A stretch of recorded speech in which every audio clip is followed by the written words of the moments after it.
speaker is Professor Rod Jones, who joined us from the University of Dundee. Rod is Professor of Civil Engineering at the University of Dundee and is Director of the Concrete Technology Unit there. He's a chartered civil engineer and has spent most of his career trying to understand the role of cement in controlling concrete durability. He has developed many accelerated test methods for durability. Over the past 20 years, his research has focused on developing durable, low-carbon structural concrete. And I believe today he will be speaking about the latest exciting developments in the UK about calcined clay and durability. Thank you very much, Rod. Thank you, Nina. Good afternoon, everybody. As Nina said, we'll be talking about one of the new kids on the block, which I think many of you will be here. I've heard of the last few years, and we'll be hearing more and more as we go forward, and that is calcined clay. And I'm going to make that as slightly different from metakaoling. It is the same basic building blocks, but calcined clays are different to metakaolins. As Nina said, I'm going to be speaking on behalf of a consortium, so I'm one of a whole group of people that you can see here, basically led by MPA and funded through UKRI. And you can see two groups of academics there in UCL who have really been working on the cementitious and paste work, and ourselves working on concrete. And today I'm really going to be talking about the concrete. We've heard from Gareth today of the multi-component cement world, and you'll be very familiar with our existing materials, GGBS and fly ash, and those will continue to go forward. Then the use of limestone. In this case, it is not Pascal's limestone. It's not ultrafine calcium carbonate. This is ordinary. It's a limestone fines, and of course driven by our PC and producing our multi-component cements that we've heard about today. And the new kid on the block then will be calcined clay, which is what I want to address today. Now, one thing to note about this project is that the raw clay materials are coming from overburden and interburden. I'll use the word wastes or arisings, okay? These are not mined, quarried, virgin clays. In one particular case, it is associated as a raw material for clinker production, but in the main, these are materials which would otherwise not be used, and that's a clear distinction with other work that goes on in this particular area. And we feel one of the reasons that is helpful is that it does not require any further quarrying permissions, which are going to be difficult, to put it mildly. So the research is quite wide. It's been going on since last year, and it actually has extended beyond the date shown there. The work will be finished by March this year, and a large report will be made public at some point after April or so, I guess, something like that. So today what I'm going to concentrate on is this particular work package, the concrete work. I will also summarize a demonstration project done by one of our colleagues in this group. So really this is a concrete area. I am going to present it in terms of a summary position, but we will provide a lot more detail in due course throughout this year. So there's an example of our raw materials. These are materials that have allowed the limestones or chalks, whichever, to be accessed and would otherwise be reutilized in the quarry. So instead of reutilizing them, these materials have gone on to be calcined. There's the range of raw materials. So there's a whole range of materials that came right across the UK. I would just give a little bit of a warning around kaolinite contents. Clay minerals are complex. We can't directly measure kaolinite, and these are calculated areas. We're still working on that to get that right, and that's what really makes them that significantly different to metakaolins, which operate on pure kaolinite materials. Again, ranges of colours, as we've seen, and as Pascal said, you do get a whole range of reactions for that. The work's been done at scale, so this is not laboratory work. This is not using laboratory furnaces to calcine the materials. This has been done on large flash calciners and on rotary calciners, which you may be more familiar with from Portland cement clinkering. And that's what the material looks like as it comes out then. Raw, this is as produced, and then as you can see, it is quite a coarse material, which is then subsequently being ground in this particular case. Some materials require to be ground, some don't, okay? And then as a microstructure, this is a 10 micron scale bar here that you can see, so it's not high resolution, it's relatively pulled back. This is a SEM, scanning electron microscopy. And on the left-hand side, we have flash. On the right-hand side, we have rotary calcination. The difference morphologically is fairly negligible. You don't see a lot of difference. And again, clay minerals form that leafy type structure, so you get this very platy effect at the end of these calcinations. And what's important from that, and again I am going to put a little bit of caveat around that, that's BET, which is a nitrogen absorption technique. You can see those specific surface areas are very, very high. They are high, so that's not that these are incorrect. Those are correct numbers, and they are very high.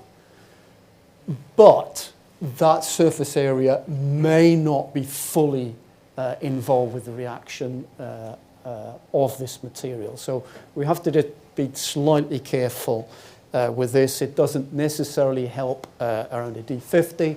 It doesn't necessarily help around specific surface area as well. But these are fine materials, and they are, as you will see, reactive. In terms of flow then, unsurprisingly, of putting in such a fine material, you are going to affect rheology, and I will show a little bit more data later on. This is paste flow. Okay, it's paste, so there we go. As you can see, in general terms, we are finding that the flow for the same basic paste characteristics is down a little, and you would expect that to be the case with those materials. So, on to the concrete program then. We've had a lot of advice from Gareth's committee for BSI, because these are materials I think that you will see in the United Kingdom over the next 3 to 5 years, maybe longer. It will depend. They are very promising. They look good. So I think as long as we can get a supply chain going, these are materials that you will see. And on the basis of that, to get confidence for the BSI Concrete Committee, we got an indication that they would be interested in the way the materials, the consistency of the materials, strength development, critical durability, of course, in terms of carbonation, chlorides, freeze-thaw scaling in this particular case, ASR, I'm slightly less worried about, but it's one of those things you sort of got to tick the box with. And of course, fairly importantly, sulfates as well. Now, in this particular case, some of these tests, ASR, sulfate, they take a long time. We can do accelerated tests, and I will be showing accelerated tests with the usual caveats for that here. But in reality, we will have to report on sulfate ASR over the next couple of years, because they take that amount of time to be completed. There is a follow-up project which Gareth and other colleagues from MPA specifically will be advising on, and that will follow up this concrete project over the next 3 years, and that will be starting in first quarter of this particular year. And it will take on some of the things that we did not have time to do, but give us more insight, more in-depth study of these critical areas. Like anything, one has to make a call on the right mixes to do, and it is always, there could be other mixes, there could be different cement contents, there could be arguments, and yes, Chris, that does say what it says, so don't shoot me. I'm not saying you should be using 425 cement content, but hey-ho, you know, all right. Equally, I'm not saying you should be using a 0.6 watt cement ratio. We had to call it. Otherwise, we were already doing 70, 80 concrete mixes in the lab, and for any PhD students who've worked in the lab and doing 70, 80 concrete mixes, you know that's pretty bad for the back, so such is life. We had to fix a free water content. Again, a decision had to be made. It's 170. Thank you and good night. That's what it is, all right? Again, we could vary depending on things, but you know, it starts to become an infinite number of tests, so we have to find a way of giving a sensible set of numbers that could be put in front of the BSI committee, and everybody feels confident about that. So if you are a producer happily working at 150 litres, be my guest. If you're working higher, be my guest. I'm not arguing with you. For obvious reasons then, we needed a super plasticizer. I've already indicated these are very, very fine materials, so a super plasticizer is necessary. We also found that we did need a viscosity modifier as well to make these things work, and that's in as well. As always, there's an argument about what is a reference. So, well, yes, SEM 1, it's got to be SEM 1, isn't it? And then everybody, well, no, we don't. Nobody uses SEM 1. Who uses SEM 1? So, no, we don't do that. It's got to be low carbon. So, okay, fine. We'll go with that one then, SEM 2AL. No. We need, everybody's using GGBS and fly ash. Right, okay, we'll add in GGBS and fly ash and so on and so on and so on. So, as a result, we've almost got as many reference points as we've got test mixes here, but we've got to get everybody happy, and hopefully that's the way. So again, if somebody else wants another reference on that, please be my guest. Thank you very much. So finally then, we had to make a decision, always an argument. Again, is that the right range of water cement ratios? But for good or bad, that's what they are. And we worked at that level. Across a range then, hopefully towards a sort of lowest level, if one has a lowest level of cement content, up to approximately the highest level.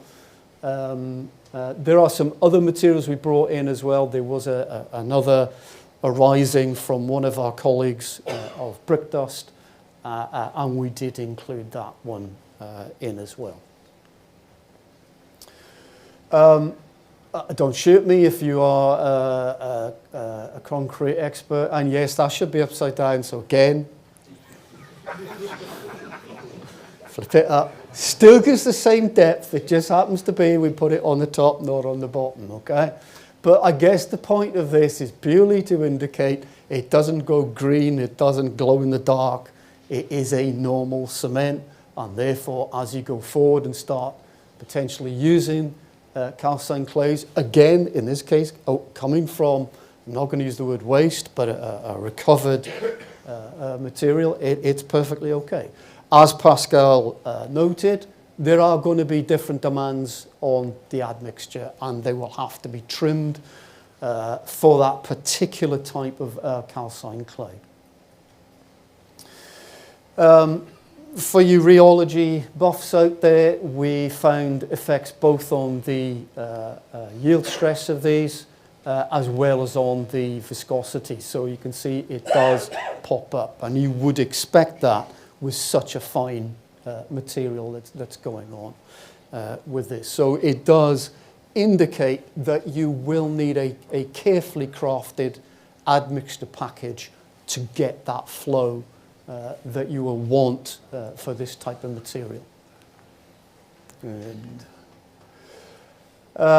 so there's a super. I'm sorry that you know, there's a lot of mixes, but there was a lot of mixes. Okay, as my PhD colleagues would testify in this, and this is literally. I am only giving you a summary here, by the way. There's a lot more, but let's just take the overall message. The overall message is: there's the green ones. That's your reference set. That's over on the right-hand side. Of that picture, and the calcined clays on this. For one, as you can see, depending on quantity, depending on the calcined clay, they do vary quite a lot.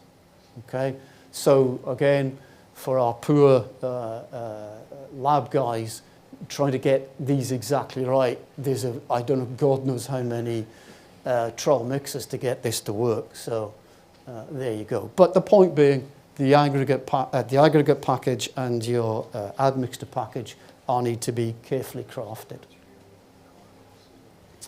Strength then, well, obviously the sort of basic currency of where we are dealing here. And the bottom line is, boy, are these things reactive. My God. That was well beyond what I was expecting. I think all of us were surprised to see how reactive these clays actually were. Now, if you've worked with metakaolins, you will know how reactive those are, but these are nowhere near that level of kaolinite content. But these things are extremely reactive indeed. Again, it's always difficult, but we've got a range of sort of reference numbers here. So remember, the way in which this data is reported, this is not equal strength. This is where we have literally just replaced by mass the clinker. So it's Portland cement out, calcined clay in. Okay, so this is direct replacement. There's been no adjustment to the water-cement ratio in these. And in some cases, they are more reactive than the clinker was in the first place. So that is very, very strong. You know, we were easily getting 80 plus MPa. And this is a 0.6. This is the 0.5, they should say. This is a 0.5 water cement ratio for many of those. We did go down which is sometimes called the LC3 method, arising from Kant Scrivener's work, but basically removing a little bit more of the clinker. So again, that's clinker down even further. Not using Pascal's super high fineness GCC. This is standard limestone fines. Again, we can see not untypically we've pulled the strength back. So with that extra amount of displacement of clinker, the strengths drop back a little bit on here. And it's one of the areas that we need to look at is how much, quotes, activation, as Pascal was talking about, do we need to get in to make sure that we fully react these materials. So this is, again, a straight replacement, not messing about. It's just chucking out more clinker in this particular case. If I just go back one as well, there's one other aspect, if you've been hawk-eyed on this, to look at, and it's the type of reaction that is going on. So I'll talk in very, very general terms, but in very, very general terms, the calcined clay sits around and doesn't do an awful lot for around about 3 days, maybe 4 days. From 3-4 days to 14 days, it's off like a hand grenade. That's it. Boom. It's gone. And at 14 days, it's more or less done. And it gets very peculiar. That is not the behavior that you would see in something like a fly ash or a GGBS. It doesn't behave in the same way. It's dormant, bang, and that's it. It doesn't do an awful lot from 14 days onwards. And by 28 days, it's done. And even if you go on to 56 days, you're getting a little bit. You know, it's creeping a little, but it's not doing significant. Its real work is acting between about 3 days in about 14 days. Again, that's behaviour that certainly I've not observed before, and we need to look at that a little bit further. Durability then, so again, for those of you who like or dislike accelerated tests, you know, if you want to come back in another 10 years, I'll tell you again, but I'll long be retired. But we've got accelerated, the outdoor sheltered, that'll take years. Sulfates will take 12 months, 2 years at least. But let's just have a look at accelerated carbonation. Again, this has been, I'm quoting it in terms of route time on that side. Please don't go away and model with this. Don't do service life modeling. I am going to say some words about that, but don't. But as you can see with the very reactive pozzolana that we've got here, the carbonation rates are up. And you'd expect it. You'd expect them to be there. The but is, and the careful that we've got to be, we've already seen that there is a general relationship between strength and carbonation, as Gareth talked about early on. And yes, we see the same thing as well. Because of the strengths are quite high, this is the 0.5 water cement ratio mixes, I think these are ones that are here. They're sort of okay. You can see that number 0.4. If you extrapolate that out, which you shouldn't do, but if you do, in 50 years, you'd have about 50 millimeters of carbonation. So, you know, if you take that as a sort of limit, it's sort of okay. But you can see our mixes didn't really drop below about 45 MPa. So if one was to go to, you know, a more extreme low carbon mix, drop it down to, I don't know, C30, for example, with a high replacement and having a very reactive pozzolana, you're not going to need a high clinker content, and there could be an issue with carbonation. So I think some care, as Gareth was talking about, needs to be there, not for these low water cement ratio mixes, not for mixes that are giving you 60, 70, 80 MPa, but these ones that are sitting at that low level, you would need to be careful with that. The outdoor sheltered, which is a bit slower, not a bit slower, a hell of a lot slower, is showing the same basic behaviour. So I'm not expecting a significant variation in the next set of data as we go forward over the next 3 years. I still think we will see that same thing that we've seen in accelerated. With chlorides, however, boy, is it good. It is extremely good. So for those of you specifying the excess areas where you've got chlorides for marine, bridges, goddamn, this is good stuff. It's an aluminosilicate, it's very fine, it's very reactive, it produces large amounts of monosulfate, it binds chlorides like there is no tomorrow, and it is a really good choice. So again, of all the materials I've worked with over the years, this would be one I would be very keen to utilize within a marine environment. Again, 0.5, so this is not anywhere near the lowest water cement ratio we could be working with. Frankly, that the NT built, you know, it struggles a little bit below 5 times 10 to the minus 12. You know, and we're getting figures that we can hardly recognize here. I mean, you know, this is, a lot of them are sub 1 times 10 to the minus 12. HS2, wherever you are, that's the stuff you need. I know you were struggling with 2. That's the stuff. So yeah, chloride migration, excellent. Brilliant aluminosilicate. So yeah, good stuff. Quickly, finally then, before I get shouted at by Nina, quick demonstration. So this was on self-compacting concrete done by one of the members of the consortium across a range of materials. That's what it looks like. This is early age. Now, just watch it. These are hours now. So those of you who are looking for that really high strength, that's where you need to be. So again, pretty damn good, you know, easily getting way up here, even at 13 hours. If, you know, 10, 12 MPa, yeah, no problem, got there. There's a slump flow. That actually is the brick dust. So again, very good. Thank you very much. Here it is. And some big stuff was built. So this is proper precast concrete, making these units here. And there you go. On some lovely Christmas trees, if you'd like to have a little Christmas tree with calcined clay in it. There you go. So finally, and in summary then, these are recovered materials, very different to the majority of papers that you'll read out there.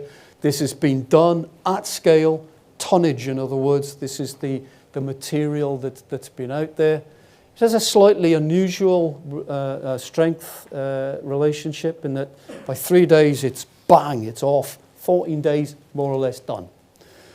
Flash and rotary doesn't seem to make a lot of difference. They're both producing very reactive materials. There are differences in clays, and that will need to be looked at, but that's probably what you'd expect anyway. We had one that had a fairly high kaolinite content, but the others did not, and they were fine. They did need grinding. Again, for the cement guys here, the SO3, we didn't really need to add any more sulfates into these. They were more or less optimum anyway. We gained nothing from changing the sulfate content. You need to be careful about workability. You need the right admixture package on that, so that'll be something that each producer for each aggregate and each calcined clay will need to sort out. They are reactive, so again, carbonation is just one to keep in your head. It's fine if you're at very high strength, but just be careful as we start to move into very, very low clinker contents, you know, so-called low carbon mixes. We're sort of okay with the ones we did, and although you shouldn't really extrapolate accelerated, it looks all right as long as you've got a cover of 50 mil. The chloride resistance, absolutely exceptional, guys. That's I've got no questions over that. It is really good. And the early demonstrations have worked well, even self-compacting, so that's great. We are following that up. We need to look at some of the things we haven't, more on rheology. We need to look at that heat of hydration as well, because if it's that reactive, it's going to be very exothermic and it's going to bang it up, and we need to watch that just that we don't get a problem in big stuff. We need to look at, oops, Jesus. Oh, bloody hell, there we go. I'm doing a Pascal. Sorry, Pascal. We need to look at volume stability, so we need to look at, you know, whether or not we've got any plastic shrinkage, any drying shrinkage, or any effects there are on there. Some of the engineering properties, things like creep strain, we just need to just make sure we are okay on that. Not expecting a problem, but it needs to be looked at. And of course, we need to explore that durability, report on the sulfate, and again, let's concentrate on that carbonation, particularly for low clinker mixes. Just there, thank God.